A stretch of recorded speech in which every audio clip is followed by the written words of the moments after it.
What nickname did you call your favorite, or even your least liked, Prime Minister of Trinidad and Tobago? Because in TNT, our leaders always carried more than just their titles. They carried nicknames given by the people, some respectful, some playful, but all part of our history. Today on Calypso to Zest, we're looking at the nicknames of our prime ministers, from independence to now. We start with Dr. Eric Eustace Williams, our very first prime minister. He'll always be remembered as the father of the nation.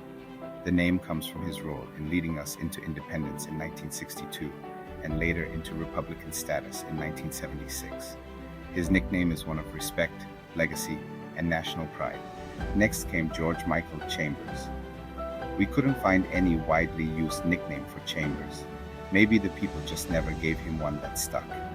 If you or your family remember his nickname, let us know in the comments below. Then came Arthur Napoleon Raymond Robinson, or as most people called him, Robbie. While some used his initials A&R, it was Robbie that really stuck with the people. It gave him a familiar, approachable presence, and his name will always be remembered in our history, not just as Prime Minister, but later as President of Trinidad and Tobago. After Robbie, we had Patrick Manning, who led Trinidad and Tobago in 2 separate terms. And unlike some of his predecessors, Manning carried a nickname that plenty people used, Uncle Patos.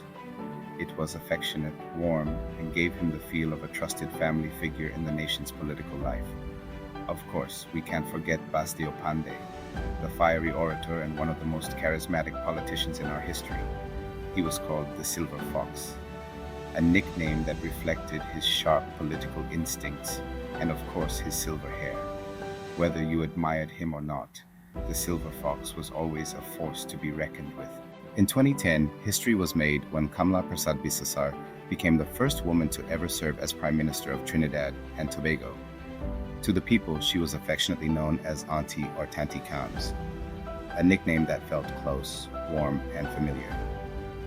It showed how Trinbagonians connect with women in leadership, often with affection and respect, as if she were part of the family. And finally, we come to Dr. Keith Rowley. Within his cabinet and political circles, he was known as Doc, a nod to his doctorate, and sometimes boss, reflecting his tough, no-nonsense leadership style. Whether you agreed with him or not, the nickname suited the way he carried himself as Prime Minister. So there you have it, from the father of the nation to Robbie, from Uncle Patos to the Silver Fox, from Auntie Kamms to Doc. Trinbagonians have always found a way to give their leaders names that reflect our connection to them. These nicknames aren't just labels. They tell stories about how we saw our leaders, with respect, with humor, and always with plenty vibes. Now it's your turn. What nickname did you use for your favorite or least liked Prime Minister? And do you know if George Chambers ever had one we missed? Drop it in the comments below. Don't forget to like, share, and subscribe to Calypso to Zest for more stories about our culture, politics, and history.